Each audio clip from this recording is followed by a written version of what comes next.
C'est dans la joie et l'allégresse que les mères veuves et enfants orphelins de la ville de Méagui ont reçu des vivres et non-vivres. Ce don composé de pâtes alimentaires, de sacs de riz, de vêtements et de produits d'entretien est un don de l'ONG El Shaddai. Pour la présidente de cette ONG, Konan Afoué épouse Yameogo, il est important d'aider ces femmes qui, après la mort de leurs époux, n'ont pas de moyens pour subvenir aux besoins de la famille, toute chose qui souvent se solde par l'abandon des études par les enfants. Selon elle, ces veuves et orphelins doivent être épaulés chaque jour. Nous sommes dans la joie avec mon groupe de servir la Côte d'Ivoire et en dehors de la Côte d'Ivoire à travers des gens qui ont besoin de nous. Donc nous demandons le soutien aussi des autorités. On a eu les cadeaux. Je suis très contente. Dieu n'est qu'à la bénir. Je suis là-bas, ici, là-bas, on m'appelle, on dit de venir. Que la personne qui a perdu son mari, la personne qui est enfant orphelin. Je suis venue, on m'a donné cadeau, je suis content, je remercie beaucoup à ONG.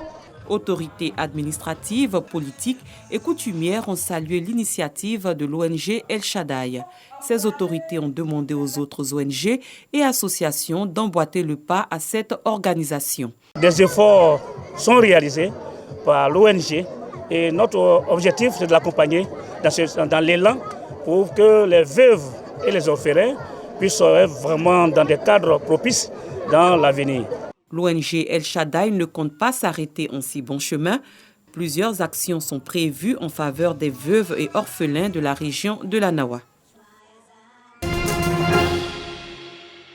Des présents pour les 70 meilleurs élèves de l'inspection de l'enseignement préscolaire et primaire de Cocody à Toban. Ils se sont démarqués dans leurs différents établissements, ce qui explique cette célébration.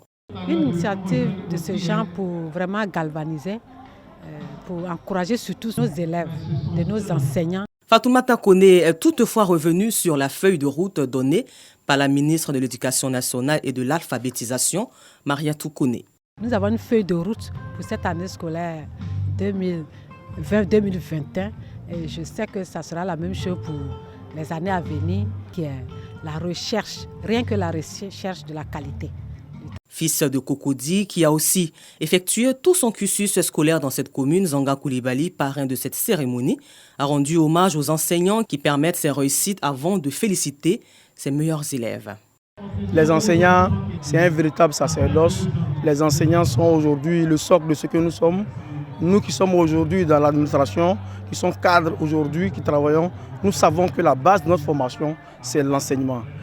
Les enfants n'ont pas manqué d'exprimer toute leur gratitude aux enseignants. L'inspection de l'enseignement préscolaire et primaire de la circonscription de Cocody à Toban, dirigée par Fatoumata Kone, comprend 34 écoles privées, 46 écoles publiques et 13 écoles maternelles, soulignant que la recherche de l'excellence est le credo de cette circonscription. Nous sommes fatigués de la guerre, faisons la paix. Même atmosphère de réjouissance après 9 mois d'apprentissage aux écoles maternelles et primaires privées MECO. Enseignants et apprenants n'ont pas boudé cet instant. Pour la fondatrice de cet établissement, voir les enfants se réjouir est tout le sens de son engagement. C'est vraiment une grande joie, une très grande fierté de les voir apprendre, de les voir en joie, de les voir par moments aussi en pleurs. Message bien perçu et apprécié par le collectif des parents d'élèves. Je suis satisfait de l'état des enfants. Le système enseignant est de qualité. Le groupe scolaire MECO comprend la garderie, la maternelle et le primaire. Et il a pour slogan la connaissance, le savoir-vivre, le savoir-faire et le savoir-être. 4 514 tonnes pour un chiffre d'affaires de plus de 4 milliards de francs CFA. C'est la collecte de cacao réalisée par la Société coopérative ivoirienne de négoce des produits agricoles, SIMPA, au cours de l'année 2020. Un chiffre rendu public lors de l'Assemblée générale annuelle qui s'est tenue à la salle des fêtes d'Agboville. Pour Moussa Sawadogo dit Moussa Cacao, PCA de la coopérative, c'est un bilan positif comparé à celui de l'année 2019, émaillé par l'avènement de la crise sanitaire de la Covid-19. Malgré la maladie à Covid, on a tenu, on est resté difficilement, mais la production a juste baissé un peu. Comme le prix du cacao avait un prix élevé, ça fait que le chiffre d'affaires a augmenté et aussi On a mieux géré, bien travaillé pour ne pas avoir de problème. Et Dieu merci, nous sommes sortis avec un excédent de 13 millions. Et aujourd'hui, fierté pour nous, c'est l'Assemblée générale qui est bien finie. L'Assemblée générale 2020 de la coopérative Simpa est placée sous le thème de la lutte contre la pire forme du travail des enfants dans la cacaoculture. Ce combat mené depuis des années par cette coopérative a atteint un autre niveau avec la création d'un comité de contrôle et d'évaluation dont la mission est d'assurer le suivi des actions de la police de surveillance déployée dans les champs. Une initiative soutenue par le préfet de région et l'artiste Abou Nidal, tous engagés dans la lutte contre le travail des enfants. Nous avons décidé cette année avec le CNS, le cabinet de la Première Dame, de lutter contre ce fléau, le travail des enfants dans la cacaoculture. Nous savons bien que tant qu'il va pleuvoir en Côte d'Ivoire, le cacao va pousser. Tant que le cacao va pousser, il y aura des planteurs. Tant qu'il y aura des planteurs, il y aura des enfants. Mais nous disons que la place des enfants, c'est d'abord à l'école. Donc en tant qu'artiste, j'apporte mon soutien au Simpa pour dire qu'on va toujours lutter contre ce fléau. Je voudrais remercier sincèrement nos amis de la coopérative Simpa avec son PCA Moussa Savadogo. Il est bien beau de dire que nous faisons la lutte contre la pire forme de travail des enfants dans le cacao, mais il faut réellement que ce travail soit suivi, soit regardé. Il était important qu'en interne même déjà, avant qu'il y ait un audit, que Simpa se dote de cet outil important et qui va permettre de faire avancer réellement ce comportement qu'on ne doit pas avoir avec le cacao. La Simpa compte à ce jour 3426 membres. Occasion pour ses responsables d'offrir 300 pagnes, des enveloppes et des broyeuses aux femmes en vue de les célébrer pour leur abnégation et leur ardeur au travail.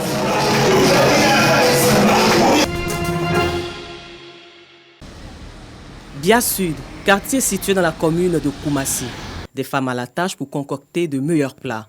Nous sommes au concours culinaire initié par l'association de femmes de ce quartier. Au menu du concours, la sauce au guaguassou. Le guaguassou se fait avec des aubergines, des gombos. Si vous voulez à votre goût, vous ajoutez aussi du gnagnan. Voilà, c'est un peu ça, les ingrédients. Quand on dit la sauce guaguassou, c'est une sauce qui est grouillante et ça passe bien avec le foutou.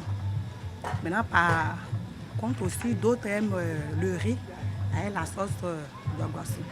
Outre le volet culinaire où elles ont fait montre de leur savoir-faire, elles ont aussi initié une opération coup de balai en vue d'assainir le cadre de vie. Nous sommes dans un quartier qui ne dit pas son nom, un quartier mi-précaire, mi-quartier aisé. Mais nous, c'est la propriété qui prime sur tout. Quand on est sain et propre, on a la santé. Dans nos maires de Bia Sud, on a choisi de balayer, de rendre tout notre environnement propre. Une opération de salubrité qui a permis de passer au peigne fin toutes les rues du quartier Bia Sud.